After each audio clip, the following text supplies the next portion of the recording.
When the German Tiger tank first appeared on the battlefields, it quickly established itself as a superior armored fighting vehicle. The Tiger was at times unstoppable when manned by skilled tankers, such as the story of Kurt Knispel, a tank ace nearly forgotten by history, claiming to be the highest-scoring tank killer in history. On September 20th of 1921, Kurt Knispel was born in Salisfield, a tiny village in Czechoslovakia. Knispel's father had an automobile factory job there, and he spent most of his youth there. Knispel despised working in factories. Therefore, he volunteered to join the Wehrmacht in April 1940. At the Panzer Replacement Training Battalion in Sagan, Knispel began his basic training. He received his general military training there, including physical training, instruction on marching, saluting, and the use of weaponry such as the P-38 pistol, the Kar-98K rifle, and hand grenades. Knispel underwent panzer training after completing his basic training to operate the Panzer I, II, and IV. Knispel completed his training as a loader/gunner on the PZ-4 on October 1st after being moved to a field unit of the 3rd Company of the 29th Panzer Regiment, 12th Panzer Division. He initially showed off his skills as a gunner during training at Putlos. He had a knack for complete three-dimensional vision in addition to extraordinarily quick reflexes. Knispel was shocked to learn that he was still a loader. Knispel made his debut in a Panzer IV tank in August of 1941. He soon advanced to the post of gunner during Operation Barbarossa, working under Lieutenant Hellman's direction. Knispel had returned to Putlos by January 1942 to begin his training in the new Tiger tank. At that time, he was already known for having destroyed 12 tanks. His next stop was the 1st Company of the 503rd Heavy Panzer Battalion, where he served as flank protection for the 7th Panzer Division during the Battle of Kursk. He then proceeded to command a Tiger II within the same unit after that.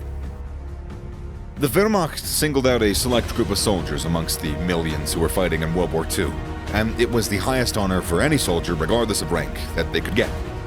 Kurt Knispel was the first non-commissioned officer of the German tank arm to have his name mentioned in the Wehrmacht radio communique through the whole war.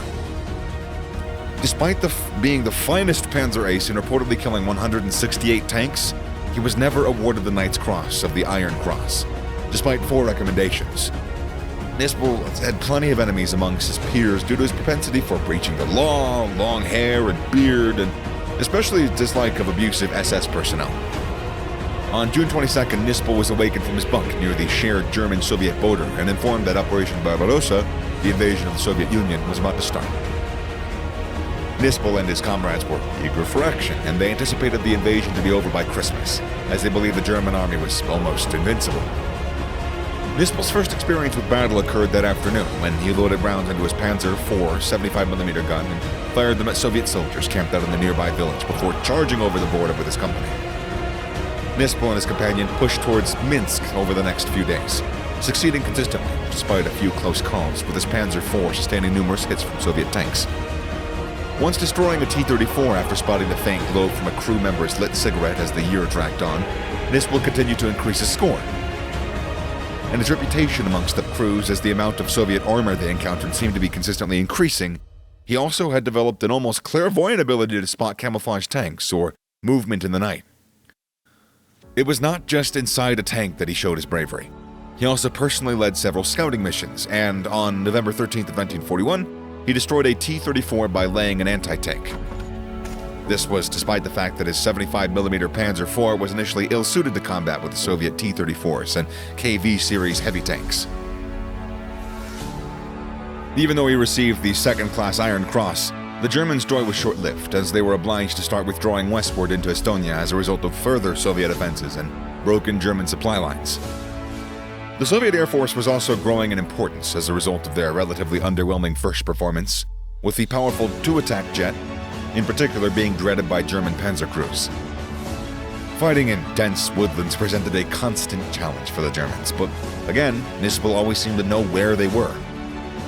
In January of 1942, he was re-equipped with the long-barrel 75mm gun Panzer IV, which was much better suited to tank combat, but still not ideal against the heaviest Soviet armor, which was increasingly being thrown against them. By the end of September of 1943, Knispel had taken down 80 adversary tanks. Men imprisoned at the Cherkasy pocket were to be freed by Knispel and the 34 Tiger tanks of the 503 Heavy Tank Battalion when they were merged into the armored Kampfgruppe Bach in January. The Tiger forces eliminated an astounding 267 Soviet tanks during the campaign. By the spring, Kurt Knispel had destroyed more than 100 Soviet tanks after systematically taking them out one by one. The gold German cross would be given to them. Knispel and his soldiers returned to Germany days before the Allied invasion of Normandy in June 1944, when they were presented with brand new King Tiger tanks. The 503 were then quickly dispatched to France to cope with an immense Allied threat. Despite having a great deal of success on the Eastern Front, Knispel only managed to kill 2 Allied tanks in Normandy, most likely due to the distinct nature of the conflict and the terrain.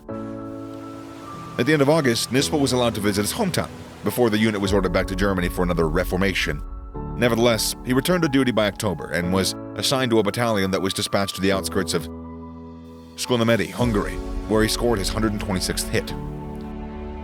One of 4 times throughout the war, Knispel's superiors recommended him for the Knight's Cross of the Iron Cross to honor his exceptional bravery, situational awareness, and skill with the weapon.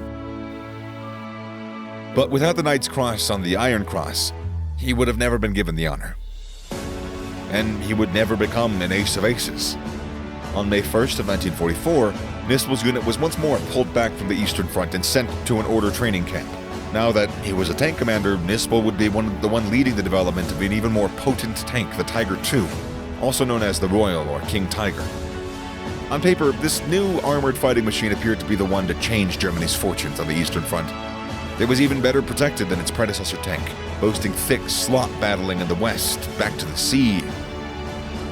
Within 2 months of his battalion's deployment to the west, not even Knispel's skills could prevent his battalion from almost total destruction, losing all their brand new tanks and being re-equipped. However, in 1944, the fighting was completely different from what they had previously experienced, and Knispel had to deal with overwhelming Allied air superiority, making moving around the countryside at daylight almost suicidal for even the most strong-armored of King Tigers. The Germans' involvement in the battle had significantly deteriorated by 1945. The Tigers of the 503 Heavy Tank Battalion suffered greatly in Slovakia and Hungary, and by April 8th, just 8 of the 34 formidable German tanks, including Knispel, remained. He would nonetheless keep killing people. Knispel received a promotion to Staff Regent as the month's end drew near, and the remaining members of the 503 were transported to the city of Vlastis. On April 28th, he left for his final conflict. In German-occupied Czechoslovakia, Knispel recorded his 168th victory, but at that time the Soviet armor was engulfing him. The renowned Kurt Knispel took a devastating hit while immobilized and surrounded, his Tiger II taking the brunt of the attack. With just 1 week remaining in the war, the 23-year-old soldier passed away. The Ace of Aces was recognized by his dog tags, but was put to rest in 2014 at his last burial place. Kurt Knispel became one of the most prosperous ace tankers of the war, with 126 wins as a gunner and 42 as a tank commander. However, the soldier's name was never widely known. Many historians dispute Knispel's final tally based on the accounts of the soldiers who fought alongside him. Many contend that the actual number is significantly higher, as Knispel only recorded the destruction of vehicles he was certain had been destroyed, omitting the possibility that many more that he had taken from battles. Knispel, as a leader, liked to motivate his less experienced soldiers by giving them the opportunity to kill an enemy. If all these factors are considered, his true total kills are significantly closer to 200, making him the best tank ace in history.